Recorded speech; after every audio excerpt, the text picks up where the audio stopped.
Good evening. Good evening. আজকে বাংলায় বলবো, একদম এই পশ্চিম বাংলার একদম recent, just recent past history of West Bengal. রাজনীতির বিষয়ে কিছু প্রশ্ন করব, আপনারা উত্তর খুঁজবেন। অনেক ক্ষেত্রে হয়তো আমার উত্তরের থেকে, সেই প্রশ্নগুলোর উত্তরের থেকে আপনারা হয়তো বেশি জানেন। এই যে জুনিয়র ডাক্তারদের বিভিন্ন ফেজে আন্দোলন চলছে, এবং সর্বক্ষেত্রেই অল সিনিয়র ডাক্তার্স, ইভিন যারা রিটায়ার্ড টিচার্স, তাদেরও যে সমর্থন, তারাও যে আন্দোলনে নেমেছে, এটা অতি প্রয়োজনীয়। এবং this is the natural reaction what has happened to this doctor Abhaya in the campus. কিন্তু কয়েকটা প্রশ্ন দেখা দিয়েছে। দেখা যাচ্ছে এটা তো ঘোষিত অরাজনৈতিক আন্দোলন, এবং যখন অরাজনৈতিক আন্দোলন, সেক্ষেত্রে যে কোনো রাজনৈতিক নেতা, যার পরিচয় আছে রাজনীতিতে, যার পরিচয় রাজনৈতিক পরিচয়, তারা ঝান্ডা এবং স্লোগান বাদ দিয়ে জয়েন করতেই পারে। এটা গোটা পৃথিবীব্যাপী, এটা ভারতবর্ষেও এটা হয়, কারণ একই ব্যক্তির অনেকগুলো সত্তা থাকে।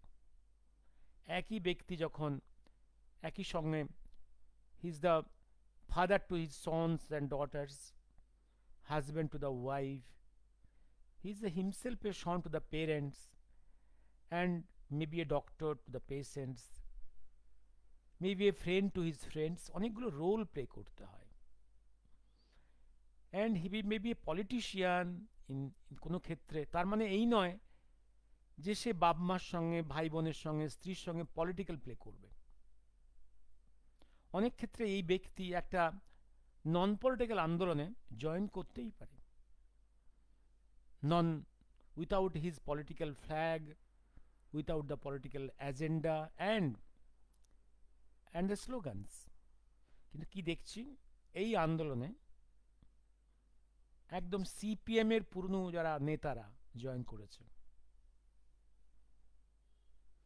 এবং একদম আল্ট্রা লেফটের লোকেরাও জয়েন করেছে।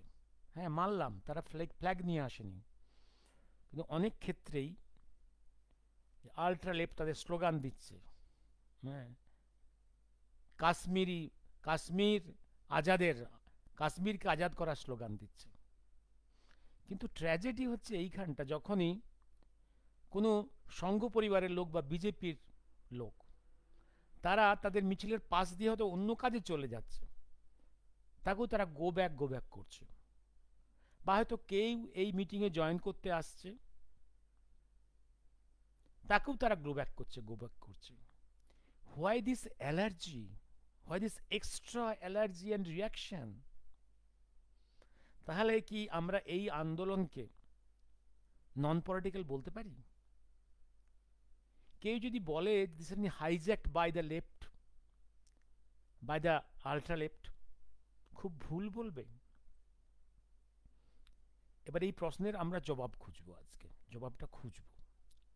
এবং আরও একটা জিনিস দেখা যাচ্ছে অত্যন্ত ক্লিয়ারলি, যে পশ্চিমবঙ্গের পুলিশ বাহিনী, পশ্চিমবঙ্গের প্রশাসন এটা চাইছে যে আস্তে আস্তে এই যে ডক্টরস মুভমেন্টটা থ্রো দিয়ে আস্তে আস্তে পুরনো সিপিএমের লোকেরা আবার আস্তে আস্তে পপুলার হোক, জনপ্রিয় হোক, আল্ট্রা লেফটরাও আবার এই পপুলার মুভমেন্টে জয়েন করে পপুলার হোক।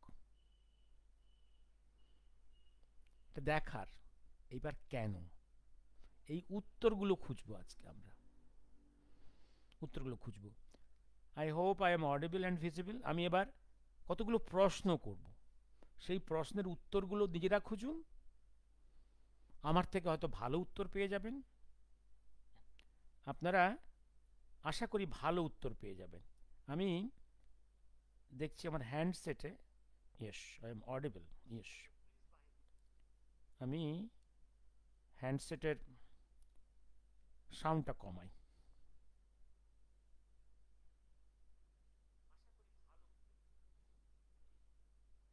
ইয়েস, আমি এবার প্রশ্নগুলো করছি, দেখুন আপনারা উত্তর খুঁজুন, আমি পরপর একটু করে উত্তর দিয়ে যাব, আপনারা উত্তর খুঁজুন, আপনারা আরো ভালো উত্তর পেয়ে যাবেন। হ্যাঁ, প্রথম প্রশ্ন, আচ্ছা, 2000 নয়, 1977-এ সিপিএম রাজ্যের ক্ষমতায় এসেছিল ইলেকশনের মধ্যেই। আমি সিপিএম কেন বলছি? অফিসিয়ালি বলা হয় লেফট ফ্রন্ট ক্ষমতায় এসেছিল, আমি বলি সিপিএম ক্ষমতায় এসেছিল, কারণ লেফট ফ্রন্টের মধ্যে যে আরো 4টা ছোট ছোট পার্টি ছিল, তাদের অবস্থা ছিল একদম ভৃত্যের মতো, কারণ লেফট ফ্রন্টের মধ্যে সিপিএম ছিল একাই অ্যাবসলিউট মেজরিটি, এবং অন্যান্য পার্টিগুলোর অবস্থা ছিল একদম ভিখিরির অবস্থা। ইভিন আরএসপি ফরাল ব্লকের যারা মন্ত্রী ছিল, তাদের সেক্রেটারি চয়েস করার কোনো অধিকার ছিল না, সেটা জ্যোতি বসু ঠিক করে দিতেন। জ্যোতি বসু সিপিএম আলিমুদ্দিন স্ট্রিট থেকে যে সেক্রেটারি অ্যাপয়েন্ট করত, সেটা ফরাল ব্লক বা আরএসপি সিপিআইয়ের মন্ত্রীদের হজম করতে হতো। মনে রাখবেন, মন্ত্রীদের কাজকর্ম কন্ট্রোল করে ব্যুরোক্রেসি। ঘুরিয়ে ফিরিয়ে আরএসপি ফরাল ব্লক সিপিআই এই মন্ত্রীদেরও কাজকর্ম নিয়ন্ত্রিত হতো আলিমুদ্দিন স্ট্রিট থেকে, সিপিএম হেডকোয়ার্টার। ওই জন্য বলি 34 বছরের শাসন লেফট ফ্রন্টের নয়, সিপিএম এর শাসন। এবার একটা জিনিস দেখুন, তারই 1 বছরের মধ্যে পশ্চিমবাংলায় পঞ্চায়েত ইলেকশন হয়েছিল। এই পঞ্চায়েত ইলেকশনটা কি, পঞ্চায়েতটা বলি আমি। পশ্চিমবাংলায় এখন এই মুহূর্তে পঞ্চায়েতের ক্ষমতা হচ্ছে খুব বেশি, পঞ্চায়েতের ক্ষমতা বাড়ানো হয়েছে। পঞ্চায়েত, গ্রামের যে পঞ্চায়েত, সমস্ত উন্নয়নের কন্ট্রোল হচ্ছে পঞ্চায়েতের, গ্রাম পঞ্চায়েতের। একটা পঞ্চায়েত প্রধানের যে ক্ষমতা, এমএলএ সে ক্ষমতা নেই, আর্থিক ক্ষমতা। গ্রামের পঞ্চায়েতের, মনে রাখবেন, আমি কংগ্রেস যুগটা দেখেছি, কংগ্রেস যুগে একটা পঞ্চায়েতের টোটাল অ্যানুয়াল বাজেট ছিল ফিউ থাউজেন্ডস অফ রুপিজ। সেটাই সিপিএম এর সঙ্গে পঞ্চায়েতে এলো প্রথম পার্টে ইন মিলিয়ন্স। ইন মিলিয়ন্স মানে 1 লক্ষ হচ্ছে 1 মিলিয়ন 10 লক্ষ, ইন ফিউ মিলিয়ন্স। এবং আস্তে আস্তে তাদের বাজেট, অ্যানুয়াল বাজেট হয়েছিল ফিউ ক্রোর্স। এবং পঞ্চায়েত একটা বড় টাকা কেন্দ্র থেকে আসতো, এবং কেন্দ্রকে পশ্চিমবঙ্গের সিপিএম কখনো এই পঞ্চায়েতের টাকার যে খরচের যে, যাকে বলে ইউসি, ইউটিলাইজেশন সার্টিফিকেট, ইউসি দিত না। এ নিয়ে বহুবার পার্লামেন্টে প্রশ্ন উঠেছে।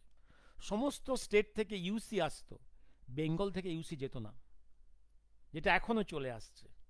তৃণমূল গভর্নমেন্টের সময় কেন্দ্র যে টাকা দেয় তার ইউসি, দিস ওয়েস্ট বেঙ্গলের এই টিএমসিপি স্টেট গভর্নমেন্টের এই যা প্রথা, তারা ইউসি দেয় না। কেন্দ্রের নিয়ম হচ্ছে আগের টাকার ইউসি না পেলে পরের টাকা ট্রান্সফার হবে না। তা সত্ত্বেও সিপিএম 34 ইয়ার্স রান করে গেছে রাজনৈতিক কায়দার জন্য। সেই জিনিসটা টিএমসি করতে চাচ্ছে, একই জিনিস, সেই একই ক্যারেক্টার চলে আসছে। আর একটা ঘটনা বলি, এই যে কংগ্রেসের থেকে গ্রামে গ্রামে পঞ্চায়েতের হ্যান্ডওভার হলো টু দ্য সিপিএম, কিছু কিছু জায়গায় তাদের অন্য লেফট পার্টির যে ক্ষমতা হস্তান্তর হলো। মনে রাখবেন, ক্ষমতা হস্তান্তরের সময় কতগুলো মেথড আছে, একে বলে হ্যান্ডওভার। ধরুন আপনি একটা কলেজের বা একটা স্কুলের প্রধান, বা কলেজের কোনো একটা জায়গায় প্রধান, বা একটা কোনো হেড অফ দি ডিপার্টমেন্ট। তখন আপনি যখন ট্রান্সফার হয়ে যাচ্ছেন বা রিটায়ার করে যাচ্ছেন, যখন অন্য কেউ আপনার চেয়ারে আসছে, একটা হ্যান্ডওভার হয়। এই হ্যান্ডওভারে আপনার কি ছিল আলমারিতে, কি পেপারস, কোথায় কি ডিউজ, এই সমস্ত হিসেব নিকেশ আপনাকে বুঝিয়ে দিতে হবে টু দ্য নেক্সট ইনকামবেন্ট, একে বলে হ্যান্ডওভার। এটা একটা ওয়ার্ডের সিস্টার ইনচার্জকেও করতে হয়। যখন একটা ওয়ার্ডের সিস্টেম ইনচার্জ ট্রান্সফার হয়ে যাচ্ছে, তাকে ইনকামবেন্ট যে আসছে তাই পুরো স্টোরটাকে বুঝিয়ে দিতে হয় যে কী ছিল, কী পেপারসে আছে। পশ্চিমবাংলার পঞ্চায়েতের প্রধানরা পাওয়ার ট্রান্সফার করেছে, হ্যান্ড ওভার করেছে without checking all this documents and this assets.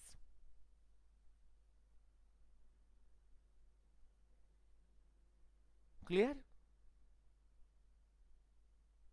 এবার এই প্রথা চলে আসছে, অর্থাৎ আগের কোনো হিসেব নিকেশ নেওয়া হয়নি, এই প্রথাই চলে আসছে। ওই যখন ওই 34 ইয়ার্সের মধ্যে যখন পঞ্চায়েত একটার পর একটা ট্রান্সফার হয়েছে, এই হ্যান্ড ওভার প্রথা, হিসেব নিকেশ কিছু নেই। আর আগের কংগ্রেস জামানায় যে টাকা পয়সা চুরি হয়েছে তারও কোনো হিসেব নিকেশ সিপিএম চায়নি। ন্যাচারালি হ্যান্ড ওভার যখন নেই, চাওয়া হয়নি। Look to the understanding.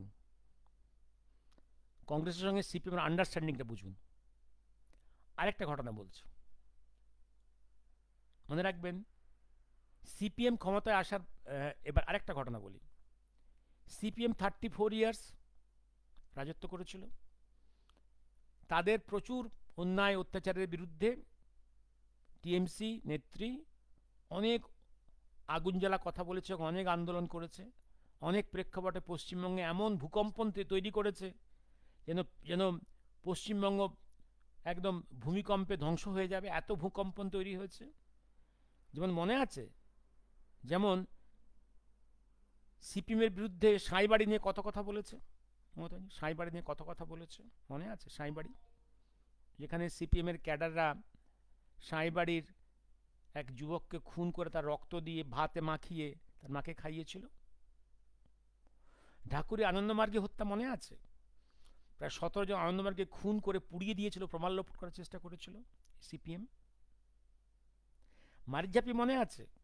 Dandakaranya থেকে হাজারে হাজারে উদ্বাস্তুদের এই সিপিএম বাম নেতারা ডেকে নিয়ে এসেছিল, আর তারা দণ্ডকারণ্যে একটা টাউনশিপ তৈরি করেছিল নিজেদের বাঁচা। তারা সব ওপার বাংলার রিফিউজি, হিন্দু রিফিউজি। তাদেরকে সিপিএমের পুলিশ বাহিনী একদম নদীবক্ষে যখন তারা পালাচ্ছিল ছোট ছোট নৌকায় করে গুলি করে সাগরে ফেলে দিয়েছিল, এবং সেগুলো সব হাঙরের পেটে চলে গেছে। মারিঝাপি মনে আছে আপনাদের? মারিঝাপি। আর এটা মনে আছে, ডব্লিউএইচওর কয়েকজন মহিলা কর্মকর্তা উচ্চ পর্যায়ের, তারা দক্ষিণ 24 পরগনার একটা জায়গাতে, কলকাতা সংলগ্ন, তারা ডব্লিউএইচওর যে মেটেরিয়ালসগুলো আসে বিভিন্ন হেলথ পারপাসে, সেগুলো দেখতে এসেছিল যে ডব্লিউএইচওর পাঠানো জিনিসপত্র কীভাবে ব্যবহৃত হচ্ছে। তারা কলকাতা থেকে ফেরার পথে তাদেরকে গুন্ডারা খুন করেছিল। একজনের নাম মনে আছে আমার, ওই সময় আমি তখন জাস্ট ইন্টার্ন এনআরএস মেডিকেল কলেজে, মনে আছে এমার্জেন্সি তোদের ডেড বডি নিয়ে আনা হয়েছিল। একজনের ভেজাইনাতে টর্চ ঢুকিয়ে দেওয়া হয়েছিল, আর একজনের বোধহয় একটা টর্চ, একজনের বোধহয় আর একটা কি, এরকম সব বিভৎস। তার কারণ তারা ওখানে এনকোয়ারি করতে গেছিল হুর পাঠানো মেটেরিয়ালসের ঠিকঠাক ব্যবহৃত হচ্ছে কিনা। একজনের নাম অনিতা দেওয়ান, আরেকজনের নাম Mrs Ghosh, very high level, তার এক আত্মীয়া, হ্যাঁ, খুব high IAS officer, Mrs Ghosh. আরেকটা ঘটনা ঘটেছিল, হুগলি জুট মিলের একজন যারা ওই জুট মিলে কাজ করে এমন একজন, একটা খুব ছোট মাপের একজন নেতা, ভিখারি পাসোয়ান, তাকে পাওয়া যায়নি। এটা অনুমান করা হয় যে তাকে খুন করে লাশ করে সাগরে নদীয়ে ফেলে দেওয়া হয়েছে, হারিয়ে গেছে। এবং সেখানে দুজন আইপিএস অফিসারের এগেনস্টে চার্জ আনা হয়েছিল। তা নিয়ে ভিখারি পাসোয়ান নিয়ে মমতা ব্যানার্জি পশ্চিমবাংলায় উত্তাল তরঙ্গ তুলেছিল। এরকম আরও অনেক ঘটনা আছে। মনে আছে এই রকম 17খানা ঘটনার বিরুদ্ধে এনকোয়ারি করার জন্য মমতা ব্যানার্জি যখন 11 সালে ক্ষমতায় এলো 17খানা কমিশন বসিয়েছিল এবং সব কমিশন হেড করা হয়েছিল ক্যালকাটা হাইকোর্টের রিটায়ার্ড জাজকে দিয়ে। ভালো করে খোঁজ নিয়ে দেখবেন, সৌমিক দে, জয়দেব বাবু, দেবমাল্য, কঙ্কনা, ভালো করে খোঁজ দেব। একটা কমিশনের একটা প্রসিডিং হয়নি, কোনো কমিশনের কোনো প্রসিডিং হয়নি। অর্থাৎ লোককে দেখানো হলো আমি কমিশন করেছি, কোনো কমিশনকে প্রসিডিং করতে দেওয়া হলো না। বোঝা গেল সিপিএম এর সঙ্গে টিএমসির আন্ডারস্ট্যান্ডিংটা কোথায়? একটা কমিশনের একটা প্রসিডিং হয়নি, একটা হিয়ারিং হয়নি। অর্থাৎ কোথায় কে খুনি, কোথায় কে পাপী, সমস্ত চাপা রয়ে গেল। সিপিএম জামানার সমস্ত পাপ চাপা রয়ে গেল। ক্লিয়ার? মনে আছে সেই ঘটনাটা? এই সঙ্গে বলে নিই, নোট করে নিই। ওই যে ওরা একটা শহীদ দিবস পালন করে, একটা ফুটবল খেলাকে, একটা ফুটবল নয়, একটা হচ্ছে যে রাইটার্স বিল্ডিং অবরোধ করতে গিয়ে তৃণমূলের ডাকে যুবকরা পুলিশের গুলি খেয়েছিল, 17 জন গুলি খেয়ে মরেছিল, মনে আছে? যেটা নিয়ে তৃণমূল উত্তাল তরঙ্গ। এবং সেই সময় এই টিএমসি নেত্রী দায়ী করেছিল কাকে? তখন ছিল বোধহয় বুদ্ধদেব ভট্টাচার্য হোম মিনিস্টার, আবার ছিল হোম সেক্রেটারি যে, এবং আর অন্য সব ওসিরা, যারা যারা যারা আইপিএস অফিসাররা, যাদেরকে ব্লেম করেছিল। পরবর্তীকালে সেই মমতা ব্যানার্জি ক্ষমতায় এসে সেই হোম সেক্রেটারিকে, সেই আইপিএস এবং হোম সেক্রেটারিকে প্রত্যেককে প্রমোশন দিয়েছে। আর সেই হোম সেক্রেটারিকে পরবর্তীকালে এমএলএ করে মন্ত্রী বানিয়েছে। কিছু বোঝা যাচ্ছে কিছু? এবার আমি আসছি আরেকটা ঘটনায়, পশ্চিমবাংলা ইনফিল্ট্রেশন। এই ইনফিল্ট্রেশনে সিপিএম এর সঙ্গে টিএমসির আচরণের মিলটা কিরকম দেখবে। এই যে পশ্চিমবাংলায় ইনফিল্ট্রেশন ঘটেছে, পশ্চিমবঙ্গ এবং as a whole Paschimbanga, Assam, Tripura, সর্বত্র ওপার বাংলা থেকে, বিশেষত মুসলিম ইনফিল্ট্রেশন, আমরা তাকে ইনফিল্ট্রেশন বলি, যারা রিফিউজি নয়, ওপার বাংলা থেকে অত্যাচারিত মাইনরিটিজ, হিন্দু, খ্রিস্টান, বৌদ্ধদেরই ভারতবর্ষে এসে শেল্টার নেওয়ার অ্যাপ্লিকেশন করার অধিকার আছে। অ্যাজ পার ইউএনও যা সিস্টেম, ইউএনওর যা চার্টার এবং যা definition of infiltration, definition of refugee, তার যে বক্তব্যগুলো ক্লিয়ার করা আছে, একমাত্র ওরারই অধিকার আছে ভারতবর্ষে এসে অ্যাপ্লিকেশন করার to get the status of the refugee. মুসলিমদের ওপার বাংলা থেকে এসে থাকবার, আসার, ঢোকবার কোনো অধিকার নেই। কারণ you at 47 you have got your Muslim land what you wanted, demanded, you got it.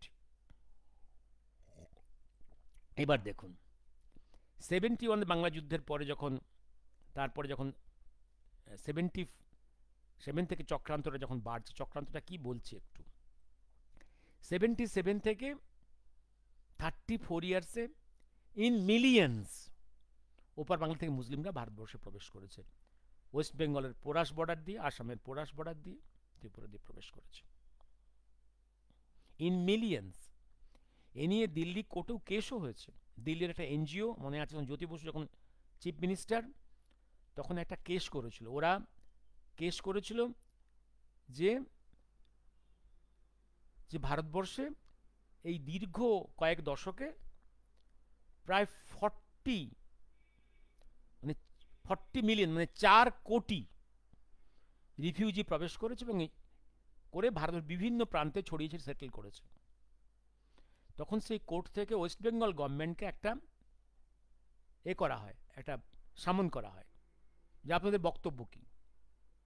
তখন ওয়েস্ট বেঙ্গল না স্যার 40 নয় 20 মিলিয়ন হলো। এই একটা দিক।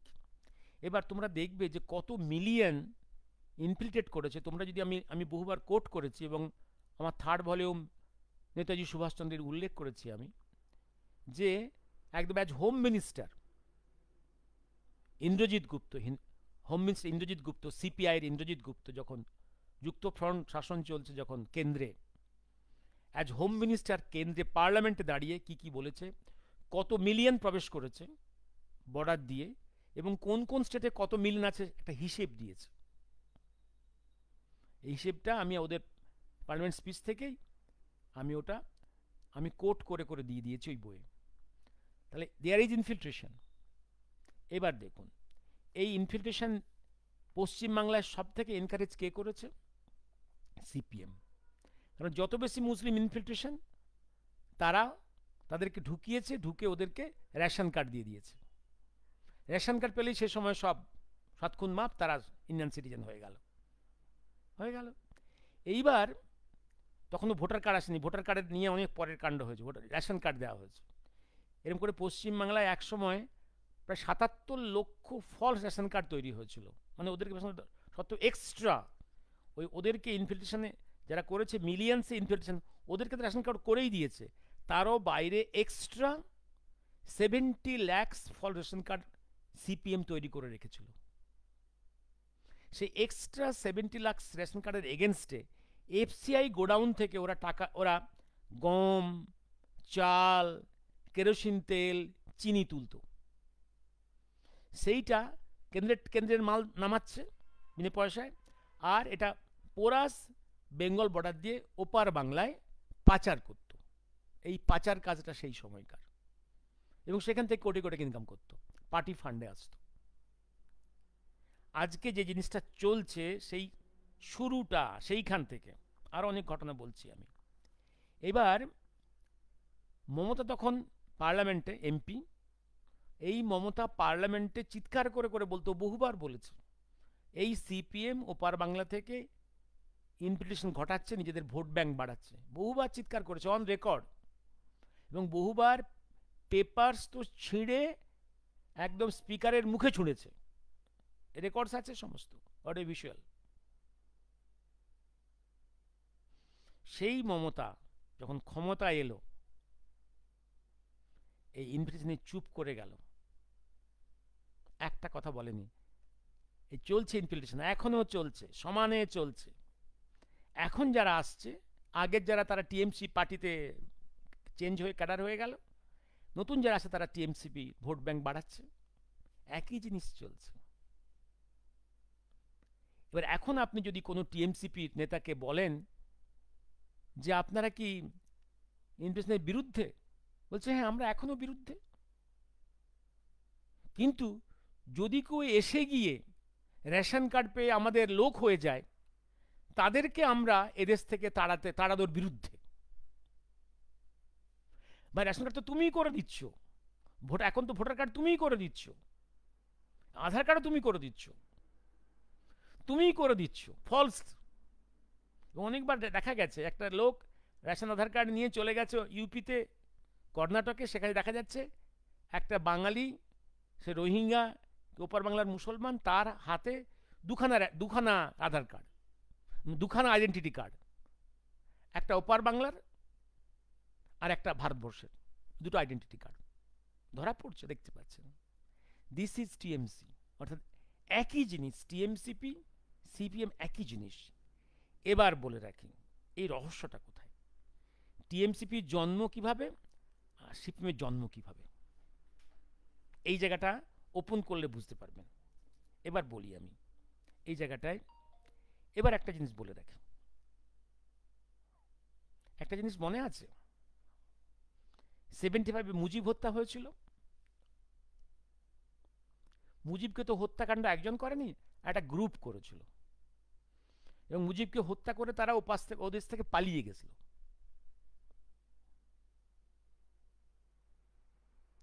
আপনারা নিশ্চয়ই জেনে গেছেন কয়েকজন তো এপার বাংলাতেই লুকিয়েছিল, তারা সিপিএম জামানার সময় কলকাতার উপকণ্ঠে এসে বসেছিল। টিএমসি যেমন তো তারা শান্তি একদম ঘর সংসার করে বউ বিয়ে থা করে বসেছিল, একদম এনআইএ কেন্দ্রের এসে দুজনকে টুক করে ধরে ভেরি সাইলেন্টলি কলকাতার উপকণ্ঠ থেকেই তুলে, পার্ক সার্কাস আর তার সারাউন্ডিং এরিয়া থেকে তুলে তার ওপার বাংলায় হাসিনার পুলিশের কাছে হ্যান্ড ওভার করে দিয়ে এসছে, মনে আছে কয়েক বছর আগে। বোঝা গেল তাহলে টেরোরিস্টদের প্রশ্রয়টা কোথায়, কিভাবে? যেটা সিপিএম এর জামানাতে, সেটাই টিএমসির জামানাতে। এবার আসছি আমি ইতিহাসটা কোথায়। টিএমসিপির সঙ্গে সিপিএম এর জন্ম কাহিনী একটু বলে রাখি, জন্ম কাহিনী, তারপর বলবো টিএমসি জন্ম কাহিনী। টিএমসিপি সিপিএম জন্ম কাহিনী। সিপিএম জন্মেছে বাংলাদেশ মুক্তিযুদ্ধের প্রায় এক দশক আগে, অ্যারাউন্ড 62। এই 62-তে একটা ঘটনা ঘটেছিল, যেটা পবিত্র কুমার ঘোষ তার আর্টিকেলে খুব পরিষ্কার লিখেছিলেন, জয়েন্ট এডিটর অফ বর্তমান পত্রিকা, একটা বড় আর্টিকেলে লিখেছিলেন যে একটা সময়, কারণ এটা জন্মেছে সিপিআই থেকে, কারণ ভারতবর্ষের সিপিআই আস্তে আস্তে পুরোপুরি লয়াল টু রাশিয়া হয়ে, জন্মদিন থেকে রাশিয়াতে ছিল, রাশিয়ার লয়াল ছিল, বিশ্বযুদ্ধের সময় ছিল ব্রিটেনের লয়াল, আবার রাশিয়ার লয়াল হয়ে গেছিল। এই তো ইতিহাস। এবার এই যে very loyal CPI to Russia and to Indira Gandhi, এই যে পিরিয়ডে, এটা চায়নার পছন্দ হচ্ছিল না, এটা রাশিয়ার আমেরিকার পছন্দ হচ্ছিল না। একটা ঘটনা ঘটে, মুর্শিদাবাদের এক মুসলিম কমরেড, আর তখন আমাদের পার্সার কাছে ছিল পাকিস্তানের ডেপুটি হাই কমিশন, ক্লিয়ার? পার্সার কাছে ছিল পাকিস্তানের deputy high commission in Delhi, আর ক্যালকাটাতে ডেপুটি হাই কমিশন।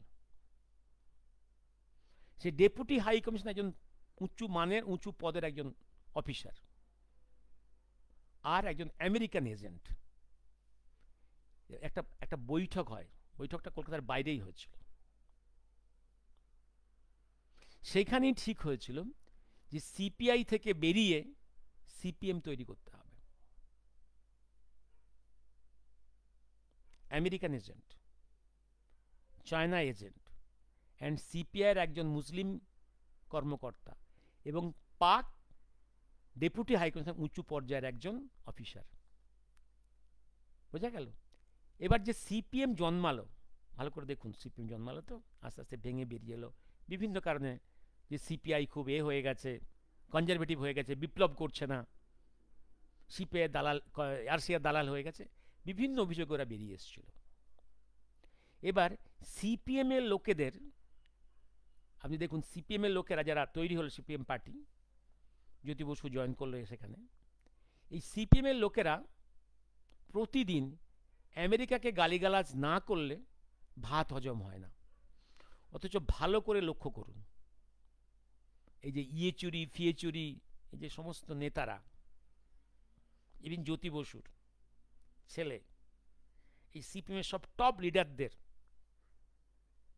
ইয়েচুরির তো বা দুটো বউ, সব আমেরিকা প্রবাসী, তাদের তো ছেলেমেয়েরা সব আমেরিকাতেই পড়াশুনো, আমেরিকায় চাকরি করে। জ্যোতি বসুর তো অন্য কোনো কমিউনিস্ট কান্ট্রিতে সেটেল করেনি, সে ইংল্যান্ডে সেটেল করেছে, তার কমরেড। আর ওরা এই ক্যাপিটালিজম আর আমেরিকাকে গালিগালাজ না করে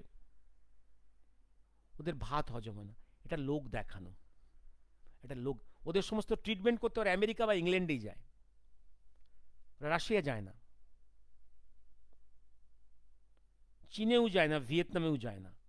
ওই একজনকে ওরা মারতে পাঠিয়েছিল, তার নাম সেই দাশগুপ্ত, তাকে মারতে পাঠিয়েছিল ওই শীতের সময় বেজিংয়ে, প্রমোদ দাশগুপ্তকে। কারণ প্রমোদ দাশগুপ্ত বেঁচে থাকলে জ্যোতি বসুর খুব সুবিধে হচ্ছিল না,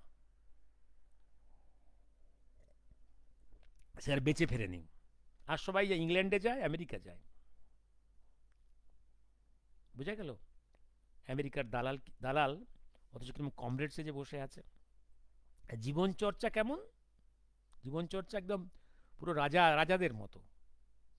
এই হচ্ছে এদের, এবং এই চক্রান্তের ফল হচ্ছে তাহলে সিপিএমের জন্ম, পুরো ভারত বিদ্বেষী সিপিএমের জন্ম। আর সিপিএমের পেছনে বড় ফান্ডিং হচ্ছে, বড় বড় ফিজিক্যাল শক্তি হচ্ছে জামাত। তাহলে American brain, China brain, Pakistan, একদম জামাত এক্সট্রিমিস্ট, এ হচ্ছে ব্রেন, এ হচ্ছে ব্রেন। এবং এই কমরেডদের কাছ থেকে আপনি দেশপ্রেম, লাভ ফর দ্য কান্ট্রি কখনো আশা করবেন না। এদের কাছে ভারতবর্ষের শত্রুতা করা, হিন্দুত্বের শত্রুতা করা, ভারতের কালচার হেরিটেজকে ঘৃণা করা, এটা একটা ওদের ব্যাকরণের মধ্যে আছে। কারণ ওরা আমেরিকান এজেন্ট, ওরা চাইনিজ, ওরা দে আর দ্য, এই যে group of masters, all anti India, তাদেরই ওরা এজেন্ট। মুখে সবসময় অ্যান্টি আমেরিকান স্লোগান, যে ছেলেমেয়েরা বউয়েরা সব আমেরিকাতে বসে আছে, চাকরি বাকরি, হেলথ ট্রিটমেন্ট সব আমেরিকা, ইংল্যান্ডে। This is comrade, this is comrade. এবার আসছি আমি, এবার 71-এ ভারতীয় আর্মির কাছে শুধু পাকিস্তানের শিক্ষা হয়নি, এটাকে they got learning, Pakistan got a learning, also China and America. এই যে নাক ঘষা হয়ে গেল, কারণ পাকিস্তানকে ব্যাক করেছিল আমেরিকা অ্যান্ড চীন। আর 13 দিনের যুদ্ধে ভারতের আর্মি প্রবেশ করে একদম বাংলাদেশকে পাকিস্তান থেকে বিচ্ছিন্ন করে নতুন দেশ তৈরি করে দিল। এটা ওদের এটা ওদের এটা ওদের এটা ওদের ভীষণ গায়ে লেগেছিল, ওদের ইজ্জতে লেগেছিল। এবং দেখলো যে ইন্ডিয়ান আর্মিকে সঙ্গে যুদ্ধ করে ইন্ডিয়ার ক্ষতি করা যাবে না। এই চায়না, আমেরিকা, পাকিস্তান এরা একটা ডিজাইন করলো, সঙ্গে এই জামাত ইসলাম, এরা সব যে ভারতের মধ্যে ইনফিল্ট্রেশন ঘটিয়ে, ভারতের মধ্যে কিছু কিছু জায়গায় মুসলিম মেজরিটি করিয়ে মিনি পাকিস্তান তৈরি করে আস্তে আস্তে একটা করে টুকরো টুকরো করে পাকিস্তান বের করে নেব। এক সময় আফগানিস্তান বেরিয়ে গেছে, ওয়েস্ট পাকিস্তান বেরিয়ে গেছে, ইস্ট পাকিস্তান বেরিয়েছে, আমরা আরও কিছু কিছু মিনি পাকিস্তান তৈরি করব। সেখানেই জন্ম হচ্ছে, ডিজাইনটা হচ্ছে ইনফিল্ট্রেশনের। এই ইনফিল্ট্রেশন ডিজাইনের one of the active instrument হচ্ছে সিপিএম। এই কাজটাই পরবর্তীকালে সিপিএম যখন চলে গেল, সিপিএমের যখন দিন দুর্দশা, তখন এই যে পেছনের যে চায়না, আমেরিকা, পাকিস্তান, জামাত, এরা দেখলো যে সিপিএমকে দিয়ে এই কাজটা আর হবে না, সিপিএম তো দুর্বল হয়ে গেছে, এক্সপোজড হয়ে গেছে। হোল ফোর্স ব্যাক করলো টিএমসিপিকে, একদম সে একই মেকানিজম এসে গেল টিএমসিকে ব্যাক করতে। এই বাঘের পিঠে চড়ে মমতা ব্যানার্জি ক্ষমতায় এসছে, এই বাঘের পিঠ থেকে সে নামতে পারছে না। এই Muslim appeasement, anti India activity, anti Hindu activity চলছে তার। এবার আসছি আমি, মুজিব হত্যার কাহিনী বললাম আমি, টিএমসি ছিল। এবার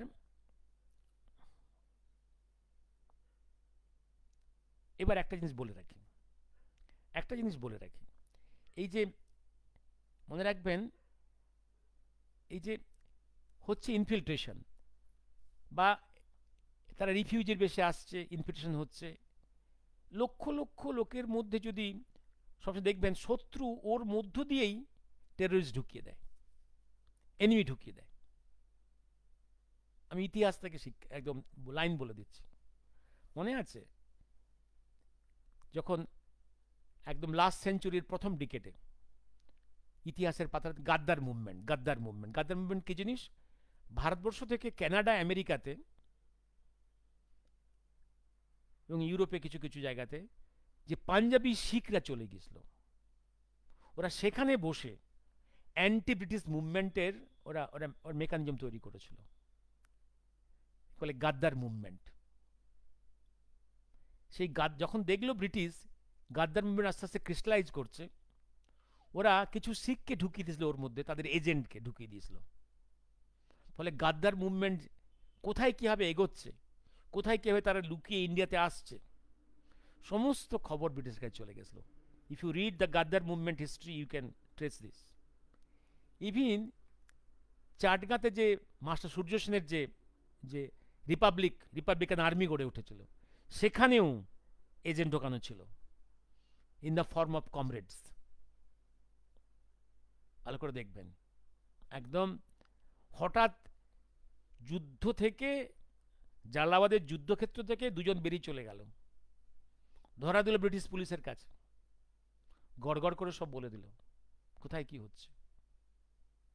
এবং একজনের বাড়িতে ঢুকে বালিশের তলা থেকে রিপাবলিকান আর্মির পুরো রেজিমেন্টের নাম 1 2 3 4 করে সবার নাম, ভলেন্টিয়ার্স নাম লিস্ট পাওয়া গেল। মনে আছে? মনে জয়দেববাবু মনে আছে? সমীবাবু মনে আছে? দেবমাল্যবাবু ইতিহাসটা পড়বেন। এবং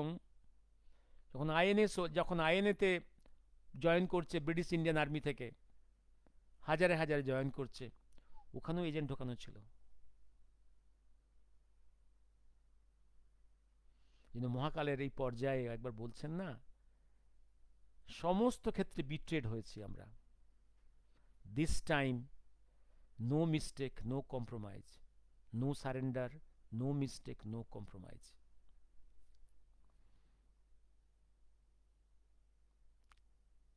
আমি জন্ম কথা বললাম, এবার আসছি আমি। এবার দেখবেন টিএমসিপির মধ্যে একদম একই মেকানিজম পেছনে কাজ করছে। একদম অ্যান্টি ইন্ডিয়া ফোর্সেস, হ্যাঁ, anti India forces, break India group সব কাজ করছে। এবার আস্তে আস্তে এবার আসছে একটা ঘটনার দিকে। আপনারা এটা বুঝে গেছেন, এই যে ডক্টর অভয়ার নৃশংস হত্যাকাণ্ড এবং রেপ, আসল কারণটা বুঝে গেছেন তো? আসল কারণটা হচ্ছে ওকে সরিয়ে দেওয়া হলো। কারণ এমন কত কিছু জেনে গেছিল আরজি করের, যে ওকে বাঁচিয়ে রাখলে অনেকে ধরা পড়ে যাচ্ছিল। সেগুলো কি? আরজি কর ক্যাম্পাসের মধ্যে পুয়ার কোয়ালিটি মেডিসিনসের, ভালো ভালো কোয়ালিটি মেডিসিন না এনে কাটমানি নিয়ে ব্যাড পুয়ার কোয়ালিটি মেডিসিনস ঢুকিয়ে দেওয়া, যেগুলো মেডিসিনই নয়। মেডিকেল ওয়েস্ট, সেগুলোকে ট্রিটমেন্ট করে নষ্ট করতে হয়, সেখানে সেইগুলো চলে যাচ্ছিল বাংলাদেশে, সেখানে রিসাইকেল হয়ে মার্কেটে বিক্রি হচ্ছিল, কিছু আর ফেরত আসছিল, আবার কিছু কিছু বেঙ্গলেই সেগুলো রিসাইকেল করে আবার আরজি করে ঢুকছিল, এখান থেকে হাজার হাজার কোটি টাকা ইনকাম করছিল পার্টি। প্লাস এই যে এই যে এই যে শিক্ষাক্ষেত্রে পাস ফেল, টাকার বিনিময়ে পাশ করানো, মেডেল পাওয়ানো, এই যে চক্রটা, এটা নতুন জিনিস। এটা সিপিএমও এটা করতে পারেনি। সিপিএম কতটা করেছে বলছি, সিপিএমের সময় কি কি নোংরামি হয়েছে বলছি। মেডিকেল কলেজগুলোতে সিপিএম পুয়ার কোয়ালিটি ড্রাগস ঢুকিয়েছে, এই যে মেডিকেল ওয়েস্ট ম্যানেজমেন্টে দুর্নীতি করেছে, সেখান থেকে কোটি কোটি ইনকাম করেছে। এই পর্যন্ত সেটাকে আরো উন্নততর করেছে টিএমসি আরেকটা বড় কাজ করেছে, ডেড বডি নিয়ে টাকা ইনকাম করেছে, অর্গান বিক্রি করেছে। আর ছাত্রদের টাকা না পেলে ফেল করিয়ে দেওয়া, এটা একটা অসাধারণ, এটা একটা নতুন ওদের আবিষ্কার, এটা ওদের এভলিউশন, নতুন আবিষ্কার। এবার বলুন তো, পশ্চিম বাংলায় এই মেডিকেল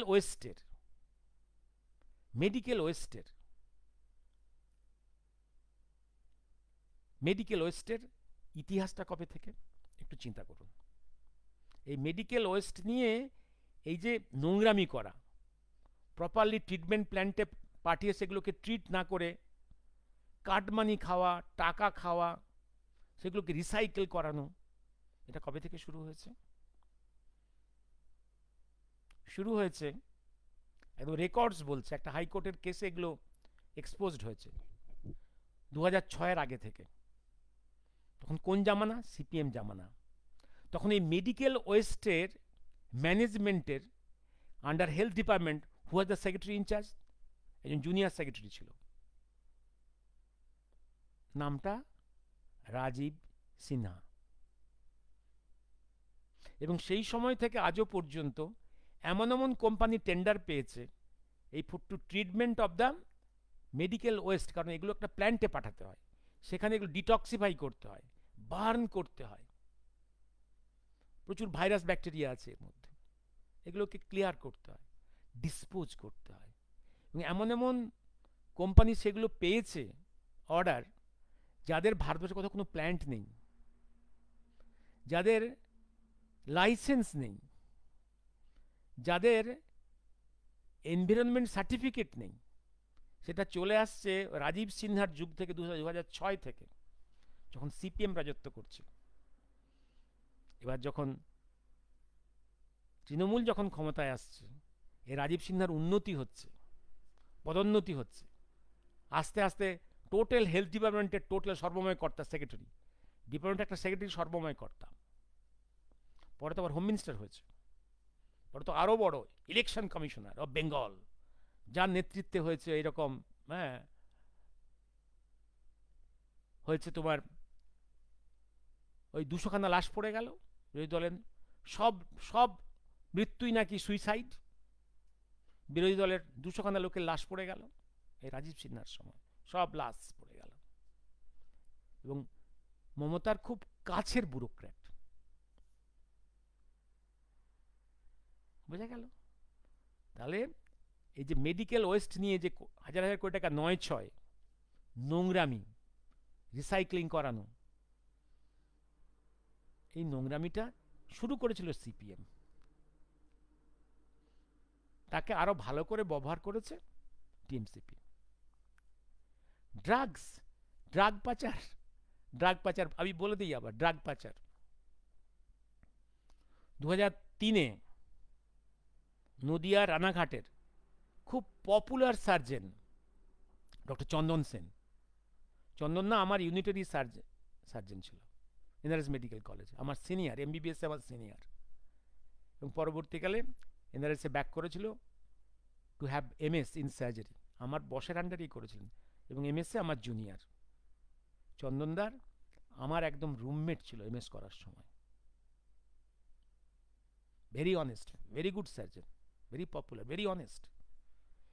চন্দনদা রানাঘাট হাসপাতালের এই ড্রাগ চুরির চক্রটার সন্ধান পেয়ে গেছিল, তাকে ওরা খুন করে দিল, একদম সিপিএম লবি। 2003 প্রথমে ওরা এটা প্রকাশ করার বলার চেষ্টা করেছিল, ওরা তাড়াহুড়ো করে নিজেদের ডাক্তারকে দিয়ে, গ্যাংকে দিয়ে ওরা পোস্টমর্টম করেছিল, রানাঘাটেই পোস্টমর্টম করিয়েছিল, বলেছিল ওটা অ্যাক্সিডেন্টাল ডেথ।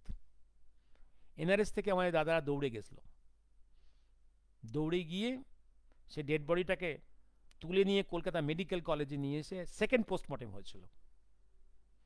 সেকেন্ড পোস্টমর্টম করেছেন খুব বিখ্যাত ব্যক্তি ডক্টর অজয় গুপ্ত, প্রফেসর অজয় গুপ্ত।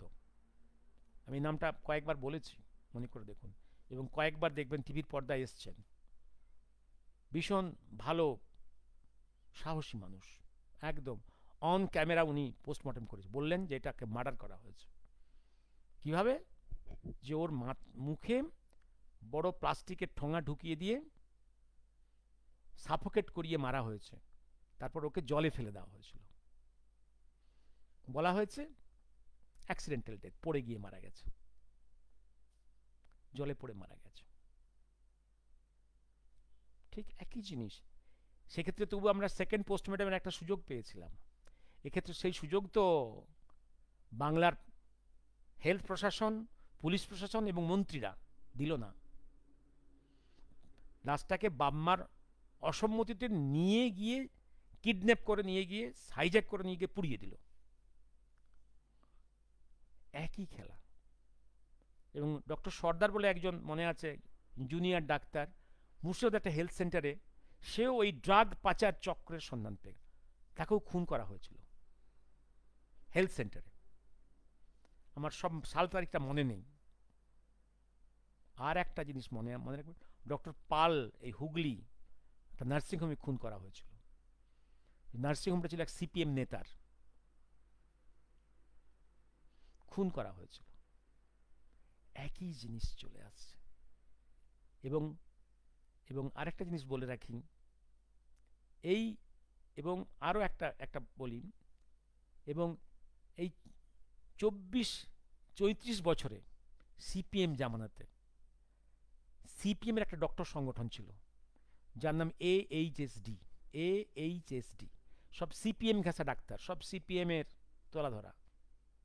এটা সিপিএম তৈরি করিয়েছিল, কারণ একদম লয়াল ডাক্তার থাকলে তাহলে হাসপাতালের সমস্ত পাপ কাজগুলোকে ধুয়ে মুছে সাফ করা যাবে। যদি ডক্টর সংগঠনটা আমার লয়াল হয়, তাহলে আমার পার্টি যত পাপ কাজ করবে হসপিটালে পুরো সব ধুয়ে মুছে যাবে।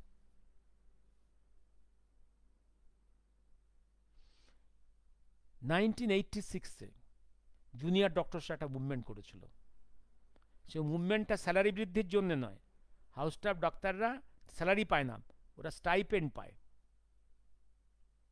এবং ইন্টার্নদের স্টাইপেন্ডটা রাজ্যের টাকা নয়, ওটা কেন্দ্রের টাকা। ওরা টাকা বৃদ্ধির জন্য আন্দোলন করেনি।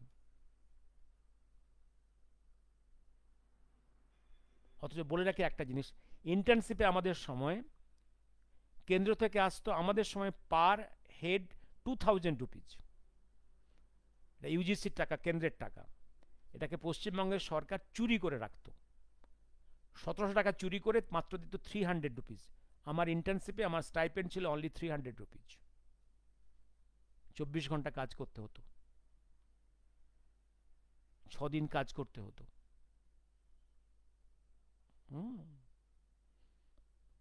আর 80 এবং যেহেতু হসপিটালে শুধু ডাক্তার সিস্টার দিয়ে কোনো শেষ কাজ সব কাজ করা যাবে না। যদি না পরিকাঠামো থাকে, যদি গজ ব্যান্ডেজ না থাকে, যদি মেডিসিন না থাকে, আপনি পরিকাঠামো দিতে পারবেন না। আর রুগীর পার্টি এসে হামলা করবে, আপনি মার খাবেন। এই বারে বারে আমি লাস্ট 50 ইয়ার্সে আমার অ্যাক্টিভ মেডিকেল ক্যারিয়ারে বহুবার এই ঘটনার সাক্ষী হয়েছি, ফেস করেছি। আমার বন্ধুরা ফেস করেছে, সিনিয়ররা ফেস করেছে, জুনিয়ররা ফেস করেছে। পরিকাঠামো দুর্বল। আপনি অনেক সময় হেলথ সেন্টারে যান, গজ নেই, ব্যান্ডেজ নেই, সেলাই করা সুতো নেই, আর মার খায় সিস্টার ডাক্তাররা। এই পরিকাঠামো উন্নতির জন্য ডাক্তাররা বহুবার আন্দোলন করেছে। বলুন তো, পশ্চিমবাংলার জনগণ কখনো আন্দোলন করেছে?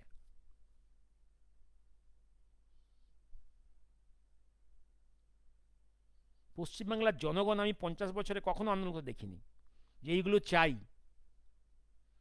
ডাক্তাররা মার খায়, ডাক্তাররা খুন হয় ওয়ার্ডের মধ্যে, কারণ ডক্টররা সফটেস্ট টার্গেট।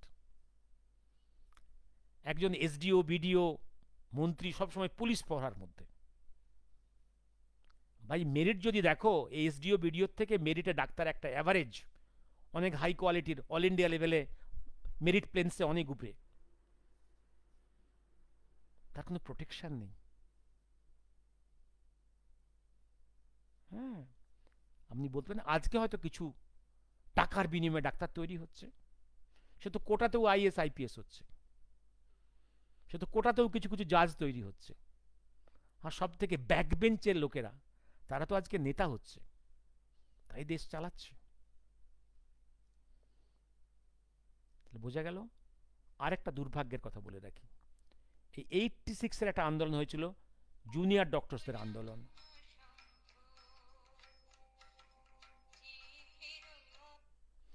জুনিয়র ডক্টরসদের একটা আন্দোলন হয়েছিল। তখন জ্যোতি বসু মুখ্যমন্ত্রী, তখন পুলিশ লেলিয়ে দিয়েছিল। অন্তত আমার জুনিয়র ভাইদের 8 জনের পায়ে গুলি লেগেছিল।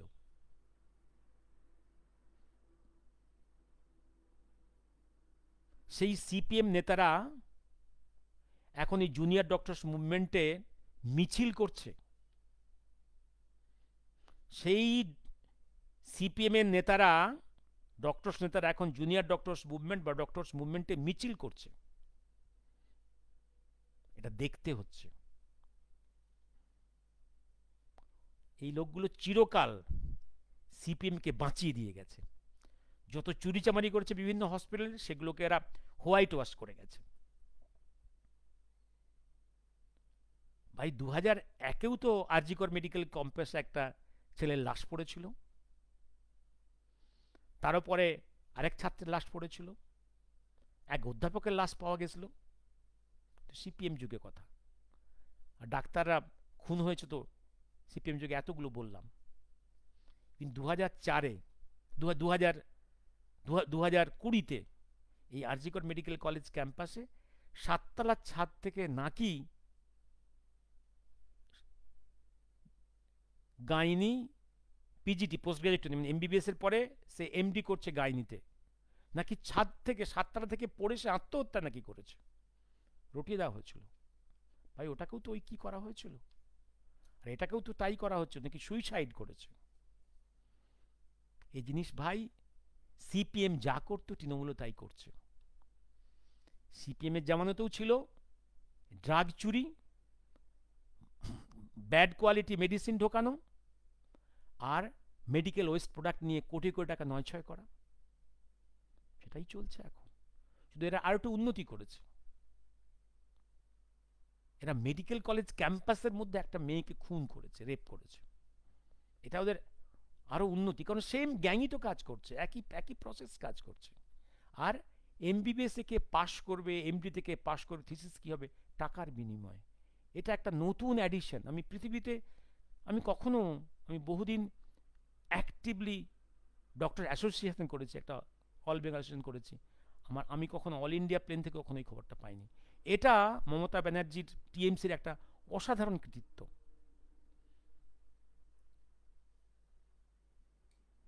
এবার এবার বলে রাখি একটা জিনিস পরিষ্কার, এই যে মমতাও চাইছে এই ডক্টর আন্দোলনের মধ্যে তার টিএমসিপির যদি কিছু পপুলারিটি লস হয়, তার বেস লস হয়, এই সুযোগে যেমন না বিজেপি যেমন না তার পপুলারিটি বৃদ্ধি করতে পারে, বিজেপি যেমন না কোথাও কোনো গেইন করতে পারে। সেই জন্য সবসময় এই যে রিয়াকশন হচ্ছে গো ব্যাক গো ব্যাক।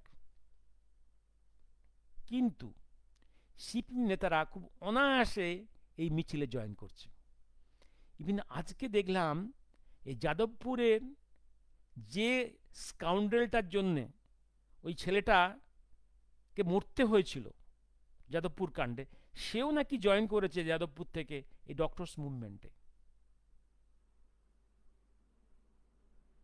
আর থ্রেট কালচার ছিল সিপিএম এর যুগেও, থ্রেট কালচার আজও আছে। হ্যাঁ, ক্যারেক্টারের কোয়ালিটি কোয়ান্টিটি বৃদ্ধি পেয়েছে। বোঝাতে পারলাম কিছু? আর এই যে সিপিএম এর যুগে বিরোধীদের খুন হয়ে লাশ পাওয়া যেত না, এখন লাশগুলো পাওয়া যায়, সব নাকি সুইসাইড করেছে। এই তফাৎটা হয়েছে। মমতার ইচ্ছে সিপিএম বরং রাইজ করুক, কারণ সিপিএম তো সেই সিপিএম আর এই যে ব্রেক ইন্ডিয়া গ্রুপ, যেটা আল্ট্রা লেফট, এগুলো সব তো ব্রেক ইন্ডিয়া গ্রুপের লোক। এগুলো সব ব্যাকিং এর পেছনে হচ্ছে আমেরিকা, চায়না, পাকিস্তান, জামাত, সব। যে শক্তির পুঞ্জ থেকে, যে শক্তি থেকে সিপিএম এর জন্ম, সেখান থেকে টিএমসির জন্ম। কি সিপিএম কে টিএমসি একদম চায় না পশ্চিম বাংলায় কোনো জাতীয়তাবাদী শক্তির উত্থান ঘটুক। আমি দুটো লাইন বলে শেষ করব আজকে, কটা বাজলো? আমি জাস্ট 1 ঘন্টা হতে আর 2 মিনিট বাকি আছে, মনে রাখবেন দুটো কথা বলে শেষ করব আমি। এপার বাংলার ক্রাইসিস হচ্ছে, ওয়েস্ট বেঙ্গলের ক্রাইসিস হচ্ছে, এপার বাংলার যেটা তৈরি করা হয়েছিল বাঙালি হিন্দুদের জন্য, সেই বাঙালি হিন্দু ট্র্যাজেডি হচ্ছে সে কি তার হিন্দুত্বের, তার আইডেন্টিটি ক্রাইসিস দেখা দিয়েছে। সে কি সিকুলার? প্রতিটা দেখা যাচ্ছে অ্যাভারেজ এপার বাংলার বুদ্ধিজীবী, তারা নিজের আইডেন্টিটি সম্বন্ধে কনফিউজড। তার ভারতীয়ত্ব বোধ, তার ইতিহাস, তার হেরিটেজ সম্বন্ধে ঘৃণা, নিজেকে বাঙালি বলতে তার কুণ্ঠা। এবং একটা উড়িয়াবাসী নিজেকে উড়িয়া বলতে যখন গর্ববোধ করে, একটা মারাঠি, একটা পাঞ্জাবি, একটা একটা গুজরাটি, একটা উত্তরপ্রদেশ হিন্দুস্তানি যেভাবে নিজেকে গর্ব করে বলে, বাঙালির সেই বুকটা কোথায়? সে সিকুলার হতে চায়। কিসের সিকুলারিজম ভাই? আর ওপার বাংলার মানুষের ক্রাইসিস হচ্ছে কোথায়? তারা মুসলিম না বাঙালি? এবং মুসলিম হলে কোন মুসলিম? তাদের অরিজিন কি আরব? তারা একথা স্বীকার করতেই চায় না যে ৩-৪ পুরুষ আগে তাদের ডিএনএটা হিন্দুই ছিল। তাদের এই আইডেন্টিটি ক্রাইসিস। ভাই তুমি বাংলার সয়েলটাকে, বাংলার তারা একটা আরবিয়ান কালচার আনতে চায়। আরব কালচার হচ্ছে ডেজার্টেড কালচার। সেই desert culture you can never create in Bangladesh, east Pakistan. East Pakistan, east বেঙ্গলের মাটি হচ্ছে নদীমাতৃক মাটি। আরব কালচার আসবে না। তোমার ক্রাইসিস, তুমি এই ক্রাইসিস যদি কন্টিনিউ করো, ইউ উইল ডাই। এবার বৃহৎ শক্তিগুলো চাইছে যে এপার বাংলার মানুষ, হিন্দুরা সিকুলার হয়ে থাকুক, আর ওপার বাংলার মানুষরা শুধু ইসলাম ইসলাম নিয়ে মাথা খারাপ করুক। তাহলে এপার বাংলা, ওয়েস্ট বেঙ্গলের কখনো উন্নতি হবে না, আর ওপার বাংলার কোনো উন্নতি হবে না। এই দুই বাংলা যদি অনুন্নত হয়ে থাকে, তাহলে বিশ্বের বৃহৎ শক্তিগুলোর অনেক সুবিধে। মনে রাখবেন, এই জয়েন্ট বেঙ্গল থেকেই এক সময় এশিয়ার মুক্তি আন্দোলন শুরু হয়েছিল। সেই আন্দোলন সূত্র ধরেই আজকে গোটা পৃথিবীর যে অর্ধেকটা ব্রিটিশ সাম্রাজ্য ছিল, সেই সাম্রাজ্য ধ্বংস হয়েছে। আরেকটা জিনিস বলে রাখি, একটা সেন্টেন্স দিয়ে বলে রাখি, 40,000 বছর আগে এই পৃথিবীতে যে হিমযুগ ছিল, সেই হিমযুগ পরে যখন পৃথিবীতে আবার গরম পরিবেশ এলো, আস্তে আস্তে বরফ গলে গেল, এই পৃথিবীর এই এই উত্তরের ভূখণ্ড যখন আবার মাটি বরফ থেকে বেরিয়ে এলো, তখন মানব সভ্যতা আস্তে আস্তে আস্তে আস্তে করে পৃথিবীতে ছড়িয়ে পড়ল। সেই ছড়ানোটা শুরু হয়েছিল এই বাংলা থেকে।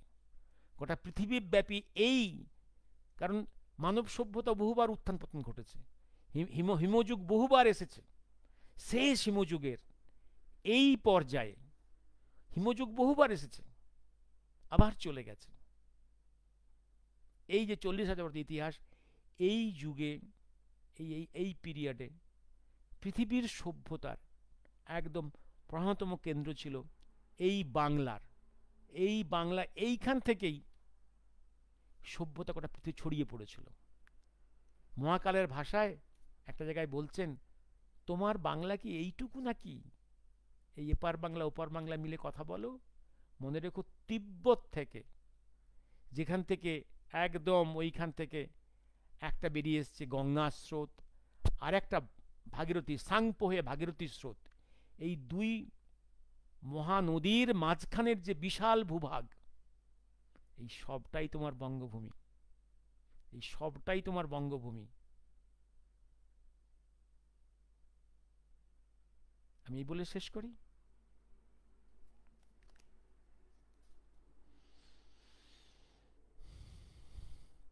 শুধু বলে রাখি, একটা জিনিস ছোট করে বলে রাখি, একদম এই ডাক্তার আন্দোলনের মধ্যে যত পার্টি ঢুকেছে, তৃণমূলের টার্গেট হচ্ছে এই আন্দোলন চলুক, চললে এখান থেকে সিপিএম বরং আস্তে আস্তে বৃদ্ধি পাক, বরং এই break India groups, ultra left গ্রুপটা আস্তে আস্তে বৃদ্ধি পাক।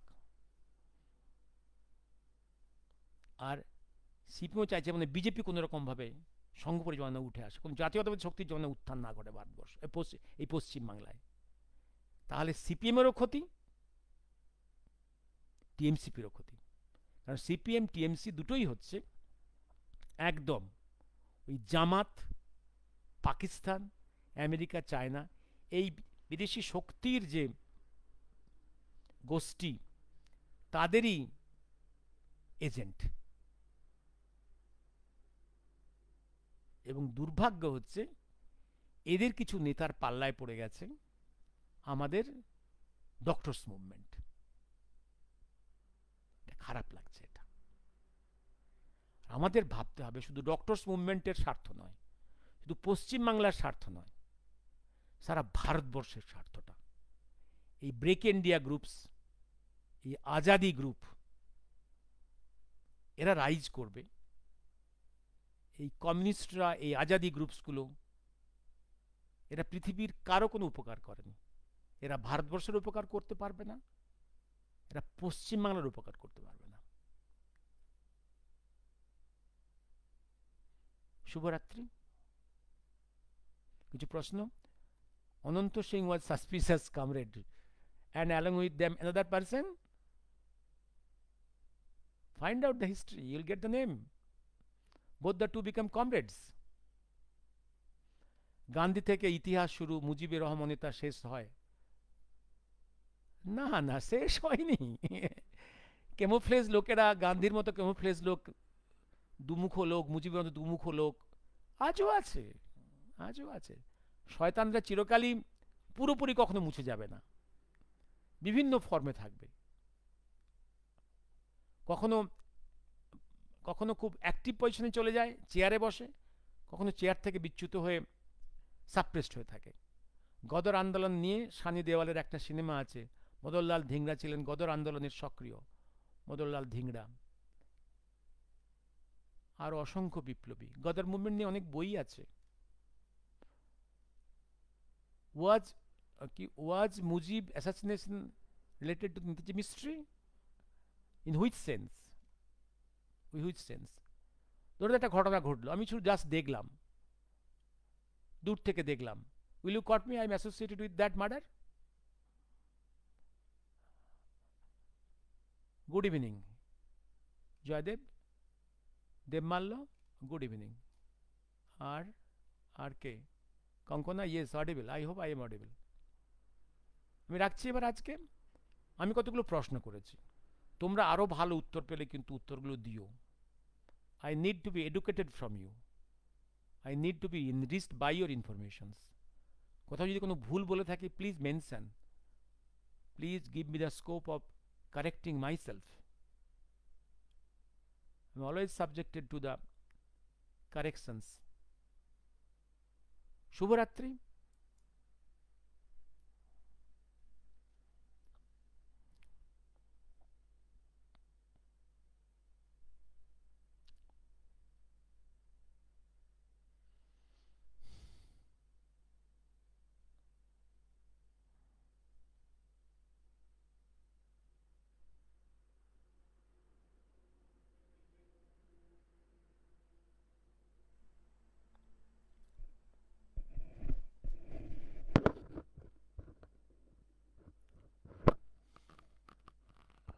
বল। হ্যাঁ বলো, কোথায়? আমি ঘর ঢুকেছি। ঠিক আছে, বল। ঠিক আছে, আমি তাহলে কালকে আবার সকালে ফোন করবো। হ্যাঁ ঠিক আছে। ফল খেয়েছিস সন্ধ্যাবেলা?